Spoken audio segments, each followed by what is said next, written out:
नहमदहु व नसल्ली अला रसूलिहिल करीम अम्मा बाद फ़ाउज़ु बिल्लाहि मिनश शैतानिर रजीम बिस्मिल्लाहिर रहमानिर रहीम। मुअज़्ज़ज़ सामीन, जैसा कि आपके इल्म में है कि हम अल अज़ीज़ मीडिया की तरफ से हर उस फितने का, हर उस शख्स का जो उम्मत मुस्लिमा में गुमराही फैलाने का ज़रिया बन रहा हो या इंतशार के बीज बो रहा हो, हम उसका ताक़ुब करते हैं और उसकी असलियत को कौम के सामने आश्कारा करते हैं। हमने पहले भी एक से ज़ायद मरतबा मिर्ज़ा मोहम्मद अली जेलमी, जो कि एक बेरोज़गार इंजीनियर साहब हैं, उनके बहुत से अफ़ाल पर और उनकी बहुत सी ऐसी बातों पर गिरफ्त की कि जो बातें उम्मत मुस्लिमा के फ़ायदे की नहीं बल्कि नुकसान की थीं। अभी मिर्ज़ा मोहम्मद अली जेहलमी साहब ने, जो कि एक बेरोज़गार शख्स हैं, अपनी शोहरत और अपनी डूबती हुई कश्ती को सहारा देने के लिए आलमे इस्लाम की एक मारूफ शख्सियत कि जिनको अल्लाह ताला ने बेपनाह इल्म, फ़क़ाहत और जदीद मसाइल का ऐसा इस्तेहज़ार और इल्म अता फ़रमाया है कि दुनिया में उनका नाम इल्मी हल्के में अथॉरिटी के तौर पे जाना जाता है। मेरी मुराद हज़रत शेखुल इस्लाम मुफ्ती मोहम्मद तकी उस्मानी साहिब हाफिज़हुल्लाह हैं। अब इसने बज़ाहिर पहले उनकी तारीफ़ की, जैसा कि हर उस शख्स का तरीक़ा वारदात है कि जब उसने किसी बात को मशकूक ठहराना हो उन मुस्तशरिकीन यूरोप की तरह, तो पहले वो उसकी कुछ तारीफ़ करेंगे, मगर बाद में गोया के, चूँकि, चनाचे, यानी के इस तरह के वो लफ्ज़ इस्तेमाल करके फिर उसकी अपनी तारीफ़ की बनाई हुई इमारत को खुद ही गिरा देंगे और उस शख्सियत को लोगों की नज़र में मशकूक बना देंगे। मिर्ज़ा मोहम्मद अली जेहलमी ने अपनी गुफ्तगू में ये कोशिश की कि मैं हज़रत शेखुल इस्लाम मुफ्ती मोहम्मद तकी उस्मानी साहिब हाफिज़हुल्लाह के उजले किरदार को दागदार कर सकूं, और तरीक़ा वारदात वही पुराना रखा जैसा कि पहले लोग जो इसके बड़े थे, जिन्होंने इस्लाम पर आप सल्लल्लाहु अलैहि वसल्लम के दौर में भी एतराज़ात किए और आप सल्लल्लाहु अलैहि वसल्लम की बयान करदा उन हकीकतों को और उन वाक़यात को जिनका ताल्लुक़ साबका उम्मतों से था और इस उम्मत के लिए वो बायस सबक बन सकती थीं, उनको असातीरुल अव्वलीन, पहले वालों के किस्से कहानियाँ कहकर आप सल्लल्लाहु अलैहि वसल्लम और उनके मुत्तबईन हज़रात सहाबा को ज़हनी अज़ियत देना चाहिए। बिल्कुल वही तर्ज़ इस मिर्ज़ा मोहम्मद अली जेहलमी साहब का है कि इसने वही काम करते हुए हज़रत मुफ्ती तकी उस्मानी साहब के बारे में ये कहा कि उन्होंने बुखारी की यानी हदीस की किताब सामने रखकर उसके अंदर से हज़रत इमाम अबू हनीफ़ा रहमतुल्लाह के कशफ़ का वाक़या बयान करना शुरू किया, और फिर बड़े इस्तेहज़ाई से अंदाज़ में, या जिसको बाज़ारी अंदाज़ कह लें, उसमें कहने लगा कि हम तो लोगों से, उलमा से कहते हैं कि बुखारी शरीफ से मौलाना शरीफ को निकाल दो, मुस्लिम शरीफ से मौलाना शरीफ को निकाल दो, तो फिर जाकर हदीस पढ़ो। लेकिन अगर यही सवाल जनाब मिर्ज़ा मोहम्मद अली जेहलमी साहब से किया जाए कि आपने अपने टेबल पे पूरी कुतुब सित्ता को सजा रखा होता है, तो आप भी इन कुतुब से मिर्ज़ा मोहम्मद अली जेहलमी को निकाल कर अगर बात करें, तो आपकी पूरी वो बनाई हुई काठ की हंडिया जो है, या आपकी ख्वाहिशात का जो महल है, वो ज़मीन बोस हो जाएगा। अगरचे सामने पढ़ी हुई कुतुब को आपको हाथ लगाने की तौफीक तो ना होने के बराबर मिलती है, तो लेकिन क्या आप सामने किताबें रखकर कौम को धोखा नहीं देते? जिस धोखा दही का इल्ज़ाम आप सही मुफ्ती मोहम्मद तकी उस्मानी साहिब हाफिज़हुल्लाह पे लगा रहे हैं कि वो सामने हदीस की किताब रख कर किस्से कहानियाँ लोगों को सुना रहे हैं, तो वही काम तो आप कर रहे हैं। आपने पूरी कुतुब सित्ता रख कर कब से कौम को सोशल मीडिया के ज़रिए आप गुमराह कर रहे हैं। फिर मौसूफ़ ने अपने खुद साख्ता, चूँकि ये ख़ुद अपनी मर्ज़ी के असूल बनाते हैं, कहने लगे हम भी ऐसे किस्से कहानियाँ जैसे वो किताबों के अंदर रख कर पढ़ा करते थे, कभी टार्ज़न की कहानियाँ, कभी फ़लाँ कभी फ़लाँ। तो वही काम मुफ्ती तकी उस्मानी साहब करते हैं कि सामने हदीस पढ़ी है और इमाम अबू हनीफ़ा की कहानी और किस्सा सुनाया जा रहा है। मैं पहले हैरान होता था कि हमारे मुल्क के अज़ीज़ पाकिस्तान में जो थोड़ा सा भी फ़न जानता हो, होता है कि अगर मोटर मकैनिक भी हो, थोड़ा सा भी काम जानता हो, तो वह बेरोज़गार नहीं रहता, उसको कहीं ना कहीं कुछ काम मिल जाता है। और जो थोड़ा सा इंजीनियर टाइप और कुछ मज़ीद पढ़ा हुआ हो, उनके पास तो अपने आप के लिए भी वक़्त नहीं होता, उनके लिए इतना काम होता है, इतनी मसरूफ़ियात होती हैं, वो दिन रात मसरूफ़ हैं। आखिर मिर्ज़ा मोहम्मद अली जेहलमी साहब क्यों बेरोज़गार रह गए? क्यों इनको कोई काम ना मिला? हालांकि आम प्लम्बर भी सीवरेज के काम कर लेता है और वो अपनी यानी रोज़ी रोटी कमा लेता है, लेकिन मिर्ज़ा मोहम्मद अली जेलमी साहब को आखिर वो कौन सी मजबूरी थी कि ये इंजीनियर होने के बावजूद बकौल अपने कि मैं इंजीनियर हूँ और जो अपने ये ख़ुद साख्ता फ़ज़ैल सुनाते हैं, इनको कहीं भी कोई जॉब न मिल सकी, इनका कारोबार न चल सका। इन्होंने कैमरा लेकर बैठ गए और पूरी उम्मत मुसलमा के अक़ायद और नज़रियात के नट बोल्ट खोलना और उनसे खेलना शुरू कर दिया। तो ये इसकी वजह क्या थी? तो फिर अब इनकी इसी गुफ्तगू से पता चल गई कि मौसूफ़ ने ठीक पढ़ा नहीं है, बल्कि इंजीनियर की किताबों में भी किस्से कहानियाँ रख कर पढ़ते रहे, जिसका नतीजा इस बेरोज़गारी की शक्ल में निकल रहा है। मौसूफ़ ने एक बहुत बड़े यानी ऐसी बात की, कहने लगे कि इन कुरान में, इन हदीस की किताबों में किस्से कहानियों का क्या काम। तो जनाब मिर्ज़ा मोहम्मद अली जेलमी साहब, आप जानते हैं या नहीं जानते, लेकिन आपको बतला दें कि हमाकतें कभी बांझ नहीं होती, वो मज़ीद अहमक जन्म देती रहती हैं। आपने एक हमाकत की इस बात पर एतराज़ करके कि तकी उस्मानी साहब दामत बरकातुहुम बुखारी के दरमियान एक वक़्त के जलील कदर इमाम का वाक़या क्यों सुना रहे हैं, ये तो कहानी है। तो कल को अगर आपसे कोई बड़ा शागिर्द आपका उठ खड़ा हो,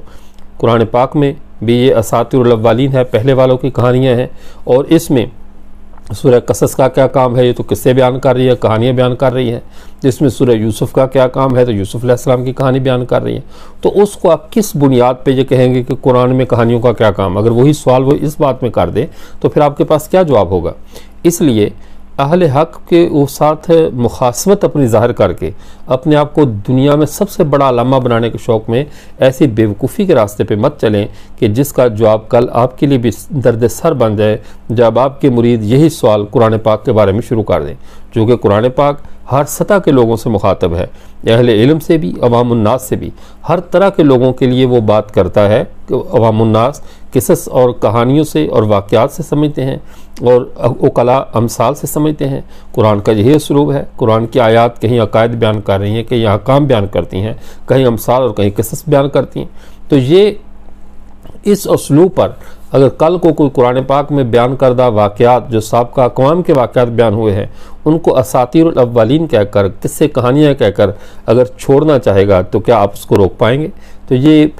हमाकतों के लिए वन वे तो आपने मुहैया कर दिया है जिस पे वापसी भी नहीं हो सकती। इसलिए मिर्ज़ा मोहम्मद अली जेलमी साहब, दूसरी बात जो आपने ये की कि ये कशफ क्या कभी नबी को हुआ था, ये कशफ कभी क्या फ़लाँ को हुआ था, तो शायद मौसूफ़ दीन की बुनियादी यानी इस्तिलाहात से भी वाकिफ़ नहीं है, इसके बुनियादी मसाइल से भी वाकिफ़ नहीं है। थोड़ा सा अगर कहानियाँ किताबों में न पढ़ी होती, किताबों की सिलेबस की असल किताबें पढ़ी होती, तो मौसूफ़ को पता होता करामत और ये कशफ एक करामत है, एक बुजुर्गी है, इजाफी चीज़ है। तो इस करामत के लिए ज़रूरी नहीं है कि आदमी आला ही हो तो उसी पर इसका ज़हूर होता है, कभी आला को छोड़कर इसका ज़हूर अदना पर भी होता है। हज़रत मरियम अलैहिस्सलाम, जिसका आपने अधूरा सा तज़किरा भी किया और इस खौफ से कि मेरे मुँह से सच बात ना निकल जाए, आपने बात को फ़ौरन बदला दिया। अब हज़रत मरियम अलैहिस्सलाम के लिए फल आ रहे हैं बेमौसम के, और हज़रत ज़करिया अलैहिस्सलाम नबी मौजूद हैं, और वो हैरत से पूछा अल्लाह ला के हाज़ा ये कहाँ से आ रहे हैं? अब वो कहाँ से आए ये फल? अब ये वक़्त के नबी हैं, उनके लिए फल नहीं आ रहा, लेकिन हज़रत मरियम अलैहिस्सलाम ये अल्लाह की वलिया है, लेकिन उनके लिए फल आ रहा है। तो करामत के ज़हूर के लिए आला का होना ज़रूरी नहीं है, अदना पर भी हो जाती है। और इसी तरह सुनन नबी दाऊद के अंदर हदीस मुबारक है, सैयदा आयशा रज़ी अल्लाह तआला अन्हा इरशाद फरमाती हैं कि जब हज़रत नजाशी फौत हुए तो हम लम्मा मातन नजाशी कुन्ना नतहद्दसु, जब नजाशी फौत हुए हम आपस में ये बात करते थे, ये बात मारूफ थी लोगों में कि अन्नहु ला युज़ाल युरा अला क़ब्रिही नूर, कि उनकी कब्र के ऊपर हमेशा नूर देखा जाता था। ये सियासता में शामिल अबू दाऊद शरीफ है। अब उसके अंदर ये है सैयदा आयशा रज़ी अल्लाह तआला की हदीस मौजूद है कि नजाशी की कब्र पर रोशनी दिखाई देती थी। अब ये रोशनी खुलाफा राशिदीन की कब्रों पे, दीगर की कब्र पे नहीं हुई, तो अब इन्हीं की कब्र पे क्यों हुई? इसलिए कि करामत के ज़हूर के लिए, किसी कशफ के ज़हूर के लिए आला होना ज़रूरी नहीं है। ये नेमत अदना को भी मिल सकती है। तो अदना को अगर मिल गई, अगर आप सल्लल्लाहु अलैहि वसल्लम के बाद उनकी निस्बत के फैज़ से अगर अल्लाह ताला ने ये कशफ की नेमत इमाम आज़म अबू हनीफ़ा रहमतुल्लाह को दे दी, तो आपको इमाम आज़म अबू हनीफ़ा से बुग़्ज़ है या अल्लाह की इस अता पर आपको एतराज़ है, अल्लाह की इस तक़सीम पर एतराज़ है। तो इसलिए ये आपका मसला है, उम्मत मुस्लिमा का मसला नहीं है। मज़ीद मौसूफ़ ने इससे बढ़कर एक और यानी नादानी की बात की, और वो नादानी की बात मौसूफ ने क्या की, कहने लगे अल्लाह ताला की सिर्फ सत्तार है, अल्लाह तो पर्दे डालते हैं, अल्लाह की सिर्फ सत्तार है, तो अल्लाह कब किसी का जुर्म इस तरह वाजे करेंगे, तो ये उसके ऊपर कशफ हो जाए और वो देखें। तो बज़ाहिर ये बहुत अच्छा टाइटल इस्तेमाल किया, लेकिन मौसूफ अल्लाह की सिफत हिकमत को भूल गए कि अल्लाह हकीम भी है। किसी बात को ज़ाहिर करके, अगर अल्लाह ज़ाहिर करके उसको उस जुर्म पे नादम किया जाए और उसको उस जुर्म से तौबा का मौका फराहम किया जाए, तो ये अल्लाह की हिकमत से ये भी कुछ बाइद नहीं है। अगर मौसूफ ने नहीं पढ़ा, क्योंकि मौसूफ तो सामने रखी हुई किताबें भी नहीं पढ़ते, बल्कि इधर उधर से हवाई बातें जमा करके वो कौम के सामने अपने आप को ज़िंदा रखने की कोशिश कर रहे हैं, तो मौसूफ की इत्तला के लिए ये एक किताब है इमाम इसहाक शातबी रहमतुल्लाह अलैह के अबू इसहाक इब्राहिम शातबी रहमतुल्लाह अल-इत्तिसाम। ये इमाम शातबी रहमतुल्लाह अपनी किताब अल-इत्तिसाम में एक बात लिखते हैं कि ये जो मौसूफ की बात का बेहतरीन रद्द कर रही है, इसके सफ़ा नंबर 353 पे वो साबका कौमों के हालात का तज़किरा करते हुए फरमाते हैं कि ज़करन बनी इसराइल अन्नहुम कानू इज़ा अज़नब अहदहुम लैलन, जब कोई बनी इसराइल में कोई शख्स रात के वक़्त गुनाह करता था,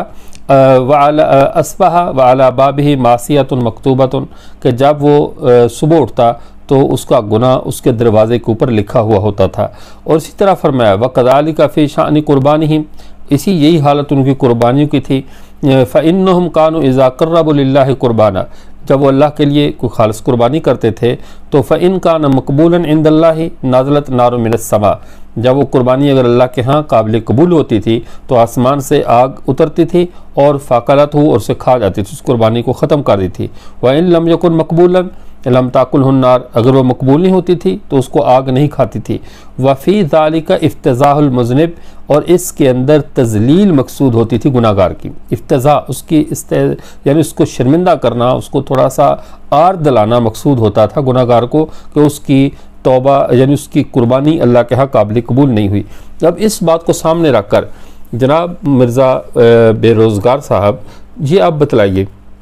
कि इमाम इसहाक शातबी रहमतुल्लाह तो किताबुल-इत्तिसाम में ये फरमा रहे हैं कि साबका उम्मतों में तो उनके गुनाह दरवाज़ों पे लिख दिए जाते थे, तो फिर वहाँ अल्लाह की क्या सिफत सत्तार नहीं थी? अल्लाह उस वक्त सत्तार ही नहीं फरमाते थे। अल्लाह की सिफत सत्तार है, अज़ल से अल्लाह की जो सिफत है, लेकिन अल्लाह की सिफत हकीम भी है, अल्लाह की सिफत अदल भी है, और भी अल्लाह की सिफ़ात है। अल्लाह कब कौन सी सिफत का ज़ुहूर करेगा, इसके लिए अल्लाह ताला को कम अज़ कम जो है मिर्ज़ा मोहम्मद अली जेलमी से किसी भी किस्म की इजाज़त लेने की या मशवरा करने की ज़रूरत नहीं है। अल्लाह जब चाहे जिस सिफत का जिस पे ज़ाहिर करे। तो अगर अल्लाह ताला ने इमाम आज़म अबू हनीफ़ा रहमतुल्लाह को जो सिफत अता फरमाई थी कि किसी के गुनाह नज़र आ जाते, तो इसमें एक तरबियत थी, चूँकि वक़्त के इमाम थे, उन पर अगर किसी को गुनाह नज़र आ जाते और वाहसन तरीके से उसकी तरबियत फरमा देते और उसकी इस्लाह फरमा देते थे, तो इसमें कौन सी आय वाली बात है? तो ये किस्से कहानियाँ कहकर आप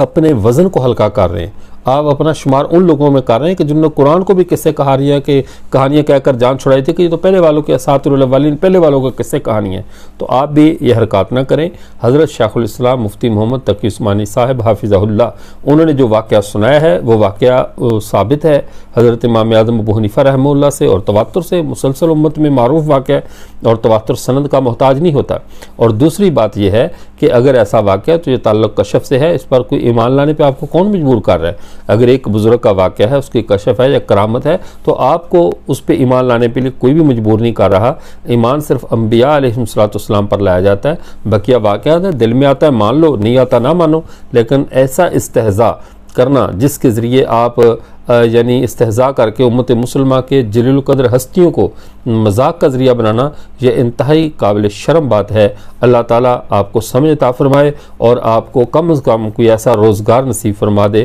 कि जिसके ज़रिए आप कोई हलाल रोज़ी कमाने लग जाएँ, और इस तरह के फजूल कामों से के और उम्मत मुसलमा के अंदर बिगाड़ पैदा करने वाली बातों से अल्लाह ताला आपके इस शर से उम्मत मुसलमा को भी महफूज फरमाए और आपको भी महफूज करे कि आप इस शर का मज़ीद ज़रिया न बने। वाखिर दावाना अल्हम्दुलिल्लाहि रब्बिल आलमीन।